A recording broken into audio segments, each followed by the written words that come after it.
Hello everyone, this is Dr. A.K. Srivastava and today I will discuss about hematinics.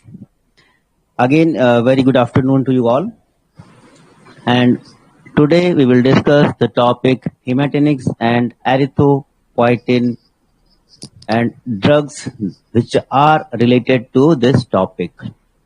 आज हम लोग बात करेंगे ब्लड से रिलेटेड ड्रग्स और मोस्टली आपके सिलेबस में जो ड्रग्स मेंशन हैं दैट इज आयरन और आयरन डेरिवेटिव्स, हम लोग उनकी बात करेंगे। बट उससे पहले हम लोग एक जो नॉर्मल क्वेश्चंस आपके एग्जाम में आते हैं as per PCI all over India, वो क्वेश्चंस क्या हैं, वो क्वेश्चंस किस तरह से क्वेश्चंस आ सकते हैं, इसको जान लें हम लोग। तो नॉर्मली क्वेश्चंस क्या आते हैं कि write a note on some haematinic agents, ऐसे आ सकता है कि how the haematinic agents works, कैसे ये काम करते हैं। क्वेश्चन ऐसे आ सकता है कि write the classification of haematinic agents. Question ऐसे भी आ सकता है कि आप कुछ ड्रग का नाम बताइए जो कि हेमाटिनिक है, या फिर जैसे ड्रग का स्पेसिफिकली नाम आ जाए, मान लीजिए फेरस सल्फेट का नाम आ जाता है और फिर या फिर फेरस फ्यूमरेट का नाम आता है। someone is writing here, no,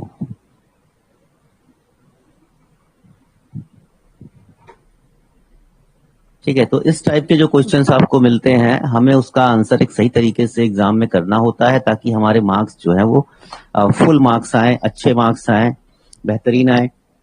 इस रेफरेंस में हम लोग आज इस टॉपिक को उठाएंगे। एक सामने डायग्राम दिखाई पड़ रहा है आपको, इसमें सबसे ऊपर लिखा हुआ है एनीमिया और नीचे एक बोन का डायग्राम बना है। इसको बोन में आप सब जानते हो कि बोन के अंदर एक बोन मैरो होती है और बोन मैरो में एक प्रोसेस होता है, उसको बोलते हैं हम लोग एरिथ्रोपोइसिस। जब एरिथ्रोपोइसिस कम होता है तो एनीमिया हो जाता है, ठीक है। और एनीमिया की कंडीशन में किडनी में से जो है एरिथ्रोपोइटिन नाम का एक जो एलिमेंट है वो रिलीज होता है, जो कि बोन को एलिसिट करता है कि यस अब आप ब्लड का फॉर्मेशन या आरबीसी का फॉर्मेशन स्टार्ट करिए।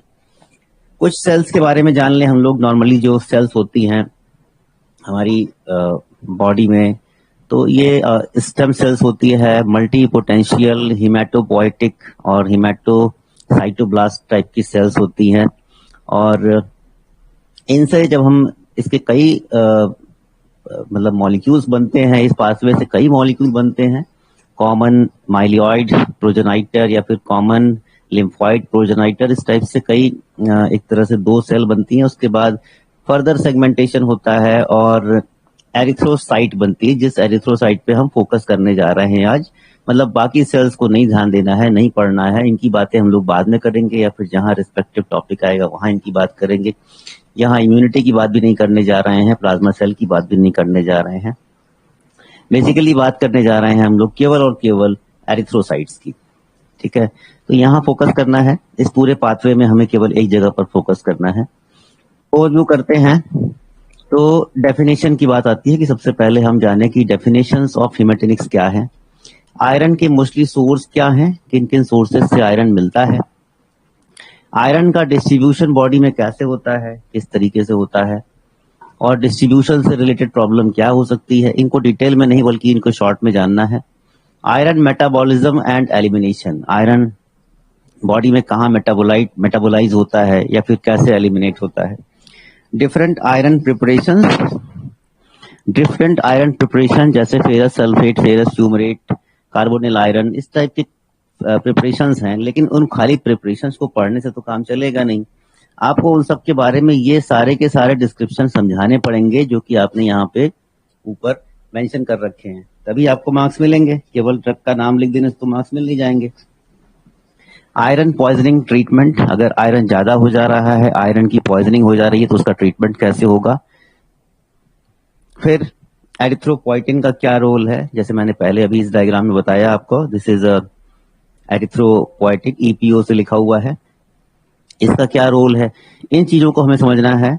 और इसके अंतर्गत हम लोग पहले स्टार्ट करते हैं डेफिनेशन से, और डेफिनेशन में आ जाता है आपका these are substances required in blood formation are used as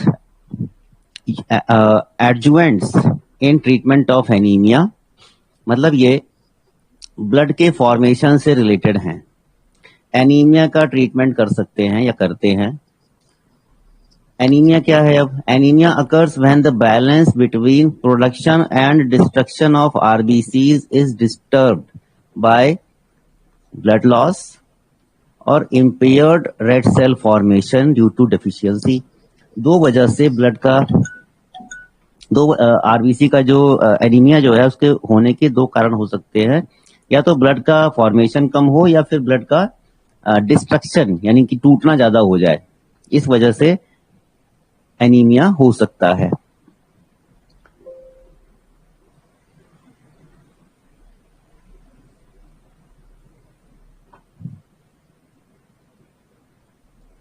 Okay, Sandeep Pal has written, good afternoon, sir. Okay, good afternoon. Then, हाँ, तो मैं बात कर रहा था anaemia occurs when the balance between production and destruction of RBC is disturbed. और disturb कैसे होता है? मतलब प्रोडक्शन कम हो जाए, डिस्ट्रक्शन ज्यादा हो जाए तो भी एनीमिया होगा। अब डिस्ट्रक्शन के कारण क्या हो सकते हैं, या फिर ब्लड लॉस के कारण, या तो एक्यूट लॉस होगा या क्रॉनिक होगा। एक्यूट लॉस वो ब्लड लॉस है जिसमें धीरे एकाएक ब्लड का हैमरेज हो जाना कहीं से, या तो एक्यूट कोई ऐसा डिजीज हो जिसमें कि ब्लड को कोई ऑर्गेनिज्म फेड करता हो, उस पर खाता हो, ब्लड खा खा के उसको ग्रो करता हो। कोई भी माइक्रो ऑर्गेनिज्म हो सकता है जो कि ब्लड डिपेंडेंट होता है। क्रॉनिक में क्या है कि कोई एक लंबी बीमारी है जिसकी वजह से ब्लड का फॉर्मेशन कम हो रहा है या ब्लड का डिस्ट्रक्शन ज्यादा हो रहा है। दूसरा है कारण impaired red blood cell formation due to deficiency of essential factors। अब यहाँ क्या हो रहा है कि आरबीसी का फॉर्मेशन वो कम हो जा रहा है। impaired red blood cell formation due to deficiency of essential factors। essential factors जैसे iron, vitamin B12 and folic acid, ये तीनों ऐसे हैं जो इसेंशियल फैक्टर हैं किसी भी एनीमिया को जो प्रोवोक करते हैं। अगर इनकी कमी हो जाए तो एनीमिया हो सकता है। तो नंबर 1 पे आता है आयरन। आयरन क्यों आता है? क्योंकि आयरन एक हीमोग्लोबिन का मेजर कंपोनेंट है। विटामिन B12, इस कैटेगरी में विटामिन B12 भी आता है और फॉलिक एसिड भी आता है। एक वजह और हो सकती है, that is bone marrow depression या हाइपोप्लास्टिक एनीमिया। आप सब जानते हो कि बोन मैरो में आरबीसी का फॉर्मेशन होता है। बोन मैरो में आरबीसी का फॉर्मेशन होता है, और अगर ये फॉर्मेशन कम हो जाए, बोन मैरो डिप्रेस हो जाए, आरबीसी का फॉर्मेशन कम करे, तो इसको बोलेंगे हाइपोप्लास्टिक एनीमिया। हाइपो माने कम, प्लास्टिक माने सेल्स, और एनीमिया मतलब तो आप जानते ही हो। एरिथ्रोपोइटिन डेफिशिएंसी या एरिथ्रोपोइटिन जो पिगमेंट है, एरिथ्रोपोइटिन जो कि ब्लड का प्रोडक्शन बढ़ाता है, कहाँ? अस्थि मज्जा जिसको आप बोलते हैं, बोन मैरो में। बोन मैरो के अंदर आरबीसी का फॉर्मेशन बढ़ाने का काम कौन करता है? एरिथ्रोपोइटिन करता है। तो एरिथ्रोपोइटिन की डेफिशिएंसी हो जाए। अगला फैक्टर है इंक्रीज्ड डिस्ट्रक्शन ऑफ आरबीसी, इसको बोलते हैं हीमोलिटिक। हीमो माने ब्लड और लिटिक माने ब्रेकडाउन, हीमोलिटिक एनीमिया। तो अगर हीमोलिटिक एनीमिया है तो भी आरबीसी की डेफिशिएंसी होगी। तो ये बहुत सिंपल सी बातें थी, हमने क्यों समझा है कि भाई आरबीसी का लॉस किस वजह से हो सकता है। तो तीन से चार फैक्टर से हमने समझा इन बातों को कि मेजर जो इम्पेयर्ड आरबीसी फॉर्मेशन है due to deficiency of iron, vitamin B12, folic acid, इसकी वजह से एनीमिया हो सकता है। फिर अगला बोन मैरो डिप्रेशन है, और उसके बाद increase destruction of RBC, blood loss, acute और chronic, impaired red blood formation due to deficiency. अब बात करते हैं डिस्ट्रीब्यूशन की। Distribution of iron in the body, जो फर्स्ट स्लाइड थी ये बहुत इंपॉर्टेंट है आपके लिए, इसमें आपको लिखने के लिए बहुत कंटेंट मिलता है, इसलिए इसको एकदम याद करने की जरूरत है। Distribution of iron in body, जब डिस्ट्रीब्यूशन की बात करते हैं तो iron is essential body constituent, yes we know this is essential constituent. Total body iron in an adult is 2.5 to 5 gram और एवरेज अगर देखें तो 3.5 ग्राम आयरन होता है पूरी बॉडी में। अगर आयरन की कॉन्सेंट्रेशन को नापें तो 3.5 ग्राम के आसपास मैक्सिमम होता है, 3.5 ग्राम।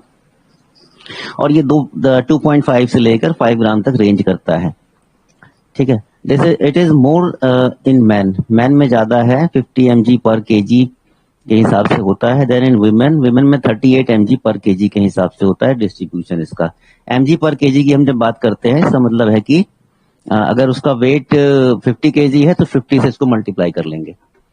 हीमोग्लोबिन HB इसकी कॉन्सेंट्रेशन कितनी होती है, 66% होती है। Iron stores as ferritin, iron जो बॉडी में स्टोर होगा तो फेरिटिन की फॉर्म में स्टोर होता है, ठीक है। एंड हीमोसिडेरिन, फेरिटिन एंड हीमोसिडेरिन 25%, तो मतलब 75% जो होता है ये फेरिटिन की फॉर्म में और हीमोसिडेरिन, दो फॉर्म में स्टोर होता है आयरन, ये याद करने की जरूरत है। Iron stores as ferritin and haemosiderin as 25%, इन दोनों की बात 25% हुआ, sorry. Myoglobin in muscles, myoglobin की फॉर्म में होगा तो 3% मसल्स में होता है। पैरेनकाइमल आयरन की बात करें तो ये पैरेनकाइमल आयरन एंजाइम वगैरह में होता है जो प्रेजेंट, ये 6% के आसपास होता है। फिर डेली रिक्वायरमेंट कितनी है, पहले हमने बात कर लिया यहाँ पे डिस्ट्रीब्यूशन क्या है, स्टोर कैसे होता है, अब बात कर लिया डेली रिक्वायरमेंट कितनी है आयरन की। To make good average daily loss iron requirements are, adult male में कितना है 0.5 से 1 mg, ये डेली में चाहिए डेली जो रिक्वायरमेंट है, ठीक है। 13 माइक्रोग्राम पर केजी इसका एवरेज है, दोनों फॉर्म में आप याद कर सकते हो, किसी भी तरह से माइक्रोग्राम पर केजी के हिसाब से याद कर लीजिए या फिर आप 0.5 से 1 mg के आसपास इस डेटा को याद कर सकते हैं। एडल्ट फीमेल में 1 से 2 mg होता है ये, और ड्यूरिंग मेंस्ट्रुएशन थोड़ा ज्यादा है। इन्फेंट्स में 60 माइक्रोग्राम पर केजी है, इन्फेंट्स में 60 माइक्रोग्राम पर केजी है। चिल्ड्रन में 25 माइक्रोग्राम पर केजी है और प्रेग्नेंट वुमेन्स में 3.5 mg ये होता है, ठीक है। ये इसकी डेली रिक्वायरमेंट है, कोई भी दो सेगमेंट आप याद कर सकते हो, वैसे एडल्ट मेल का याद रखिए, एडल्ट फीमेल का याद रखिए तो बेटर है। 0.5 से 1 mg और 1 to 2 mg इसमें इनकी डेली रिक्वायरमेंट है, ठीक है, ये ध्यान रखिएगा। तो एडल्ट में आयरन ज्यादा होता है तो यहाँ रिक्वायरमेंट कम है मेल्स में, और फीमेल्स में क्योंकि लेस होता है अमाउंट में इसलिए रिक्वायरमेंट ज्यादा है। This is requirement and requirement is greater. अब डाइटरी सोर्स ऑफ आयरन में क्या है, कहाँ कहाँ से आयरन मिलता है, तो डाइटरी सोर्स की जब बात करते हैं तो लीवर से मिलता है, एग यॉक से मिलता है, ऑयस्टर से मिलता है, ड्राई बीन से मिलता है और ड्राई फ्रूट्स में मिलता है, व्हीट में होता है, व्हीट जर्म में होता है और ईस्ट में होता है। इतनी जगह पे आपको आयरन मिलता है, ठीक है। तो लीवर में भी प्रेजेंट है, egg yolk, oyster, dry beans, dry fruits, wheat, germ और ईस्ट। तो आयरन के जो रिचेस्ट सोर्स हैं वो ये ऊपर वाले हैं। उसके बाद मीडियम सोर्सेस में आता है, मीट में आयरन मिलता है, चिकन, फिश, स्पिनच, बनाना, एप्पल। तो बनाना में भी आपको आयरन मिलता है, एप्पल में भी आयरन मिलता है। आयरन एप्पल का आयरन तो आप फील कर सकते हो, एप्पल को काट के रख दीजिए, कुछ देर बाद देखिए वो डार्क हो जाता है। पुअर सोर्स क्या है आयरन का, तो मिल्क एंड इट्स प्रोडक्ट्स, दूध और दूध के जो प्रोडक्ट्स होते हैं उसमें बहुत ही पुअर क्वांटिटी में है। रूट्स में रूट वेजिटेबल्स में भी मिलता है, जो ऐसी वेजिटेबल्स जो रूट में होती हैं, जैसे कि आलू हो गई, चुकरकंद हो गया और आपका जितने भी इस टाइप के जो अर्थ बिलो अर्थ होते हैं, जो उस टाइप की वेजिटेबल्स में मिलेगा आपको पुअर क्वांटिटी में। तो रिचेस्ट कौन सा है, liver, egg yolk, oyster, dry beans, और मतलब बीन्स में भी आप जो वेजिटेरियन है वो बीन्स इजिली इनटेक कर सकते हैं। बाकी व्हीट जर्म में है, ईस्ट में है। बाकी जो नॉनवेज खाते हैं उनके लिए तो आयरन सोर्स मिल जाता है आसानी से। Then iron absorption, iron absorption कैसे होता है, the average daily diet contains 10 to 20 mg of iron, 10 से 20 mg आयरन। Its absorption occurs as overall the intestine, कहाँ होता है एब्जॉर्प्शन आयरन का, इंटेस्टाइन में होता है। Dietary iron is present either as heme और एज इनऑर्गेनिक आयरन। तो जो डाइट से हम लेते हैं या तो वो हीम की फॉर्म में होगा या फिर इनऑर्गेनिक आयरन की फॉर्म में होगा। इनऑर्गेनिक होगा तो फेरस या फेरिक आयरन के फॉर्म में होगा। Absorption of heme iron is better, तो अगर हीम की फॉर्म में आ रहा है तो ये बेटर होगा 35% compare to inorganic iron which averages 5%। तो इनऑर्गेनिक आयरन का 5% एब्जॉर्प्शन होता है और हीम आयरन का 35% तक एब्जॉर्प्शन होता है, तो ये ज्यादा बेटर है हीम आयरन। ठीक है। And occurs directly without the aid of carrier, कोई भी एरिया कैरियर की जरूरत यहाँ पर नहीं है। The major part of dietary iron is inorganic and in the ferric form. It needs to be reduced to the ferrous form before absorption. तो अगर फेरिक फॉर्म में जा रहा है तो एब्जॉर्प्शन से पहले फेरस फॉर्म में कन्वर्ट होगा और फेरस फॉर्म ही एब्जॉर्ब होती है। Ferrous form is good for absorption.